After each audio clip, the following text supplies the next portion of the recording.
Katika dunia iliyojaa maswali, Mungu huachilia nuru. Not everything you can focus till the end. Sio kila kitu unaweza kuzingatia mpaka mwisho. They will not stand with you till the end. Havitasimama nawe mpaka mwisho. But only Jesus. Lakini ni Yesu Kristo promised ameahidi that he will be with us. Atakuwa pamoja na sisi till the end. Mpaka mwisho.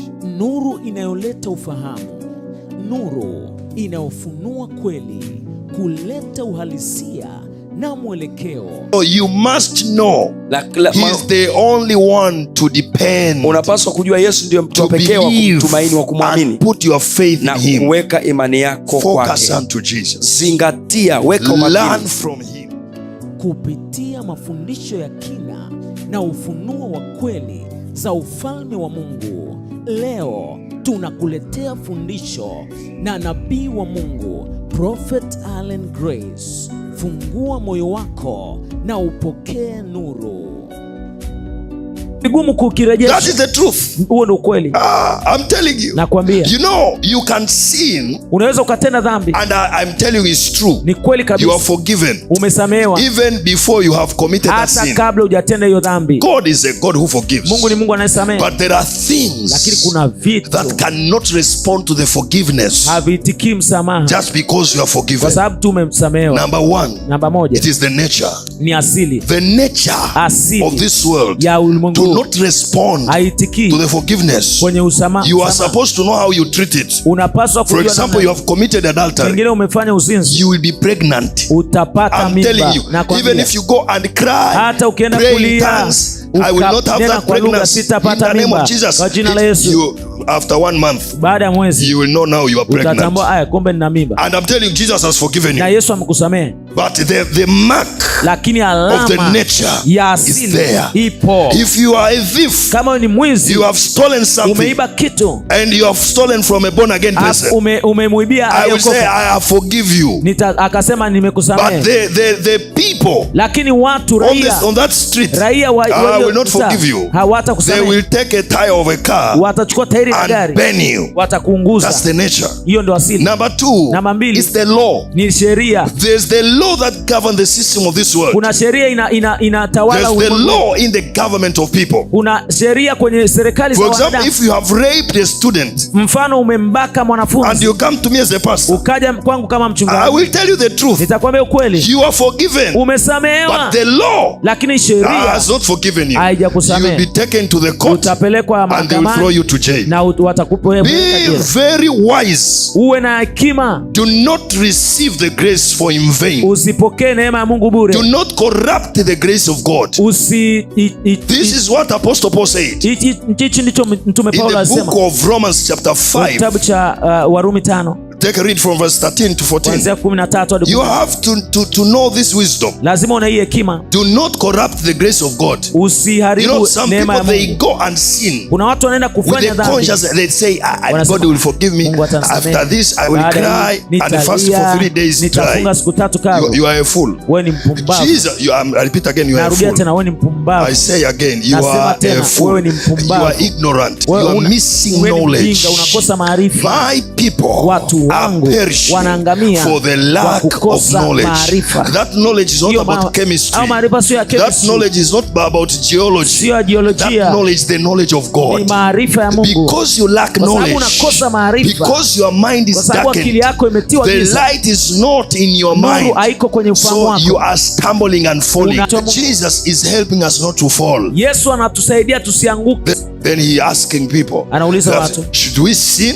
Tutende dhambi? Should we commit sin? Tutende dhambi just because you're under grace? Kwa makusudi, kwa sababu tuko chini ya neema? No. Hapana. Why? Kwa nini? He said for us who have died for sin. Sisi tulioifia dhambi. How can we do sin again? Kuishi tena? That's a question you have to ask yourself. Ni swali unaweza kujiuliza. You know, when I meet a lady, nikikuta mwanamke who she had already a baby, ambaye tayari ana mtoto, I will tell her, nitamwambia that don't worry, usijali, having a baby is not the end of life. Sio mwisho wa maisha. God can restore you. God can build again. anajenga. But if you are a virgin lakini wewe ni bikira and you want the same message, alafu unataka ujumbe ule, you go and sleep with the person unaenda kulala na while you have already had a message. Tayari umeshasikia ujumbe. You are a fool. Wewe ni mjinga. The wisdom hekima is to see dangers, ni kuona hatari, and you hide yourself. Alafu unajificha, you avoid, unaikwepa, you know how not to fall. Every fall kila anguko has a price, ina gharama, has a cost. Every fall, kila anguko nakwambia there is a cost, and nature will not forgive you. Asili you are born again, you love Jesus. If you fornicate, you will be infected of HIV. Lakini ukifanya uzinzi utaambukizwa ukimwi. It is the nature. And don't say, God, where are you? Sema Mungu yuko wapi? Why are you have allowed this thing to happen to me? Kwa nini umeruhusu hivi kitokee kwangu? You have applied the law that governs the nature. Kanuni ambayo it has to respond to something dangerous. Kwenye kitu. Romans chapter 6. He says, what shall we say then? Tuseme nini sasa? Shall we continue in sin? Je, tuendelee katika dhambi that grace may abound? Ili neema izidi kuwa nyingi. Why he asked this question? Kwa nini anauliza hili swali? Because Apostle Paul said, now this is the revelation. You know, we can't stop to teach the truth. Hatuwezi kuacha kufundisha kweli. Just because some corrupted mind kwa sababu tu akili zilizoharibiwa respond wrongly to that truth, zinaitikia vibaya kwenye hiyo kweli. I can't come here and tell you against the word of God. Siwezi kuja kupinga neno la Mungu. So he was preaching the truth. Alikuwa anafundisha kweli. That we are under grace. Tuko chini ya neema. Not under the law. Sio chini ya sheria. There is no condemnation. Hakuna hukumu ya adhabu. To those who are in Christ Jesus. Juu yao walio katika For the law, the spirit of life, sheria roho uzima has set us free imetuweka huru from the law of sin and death. Na sheria ya dhambi na mauti. He's asking a question. Anauliza swali. Shall we say then? We continue in sin, tuendelee katika dhambi, that grace may abound, ili neema izidi kuwa nyingi? He says no. Asema la hasha. Why? Kwa nini? No, he not. Je, hamjui? God forbid. How shall we that are dead to sin live any longer therein? Tutaishije tena katika dhambi? It's a danger. Ni hatari. You know, this is what Apostle Paul taught Corinthians. Mtume Paulo alifundisha Korintho. And they misunderstood him. Wakamuelewa vibaya. So if you read in 1 Corinthians chapter 5 from verse 1. Is it second? Chapter 5 verse 1. You will see there, people started to sleep even with their own mothers. Watu walianza kulala hata na mama zao. Because they taught us. So Apostle Paul knew they have misunderstood the message. Mtume Paulo akaelewa, wameelewa vibaya. I will tell you the truth. Nakwambia ukweli. For example, when we speak of women wearing trousers, tukizungumzia wanawake kuvaa visuali, that can't stop a woman to enter heaven. Hiyo haiwezi kumzuia mwanamke kuingia mbinguni. It has nothing to do with the gospel. Haina la kufanya na injili. When we preach the gospel of Jesus, tukihubiri injili ya Yesu Kristo. But when you speak of modesty, lakini ukihusiana na nidhamu na adabu, you can't come here wearing a miniskirt. Huwezi kuja hapo umevaa miniskirt. And I always tell people, you can't come in our church and meet someone is wearing anyhow. Huwezi kuja kwenye kanisa letu ukamkuta mtu amevaa vibaya. And yet we are not putting them in the law. Alafu bado because if you understand the truth, ukielewa kweli, if you understand the grace of God, ukielewa neema ya Mungu, you can't live a life of sin. Huwezi kuishi maisha ya dhambi. Because you know that you are dead to sin. Unajua umeifia dhambi. You are alive in God. Uko hai katika Mungu. Hallelujah. He says it is reported commonly that there is fornication among you.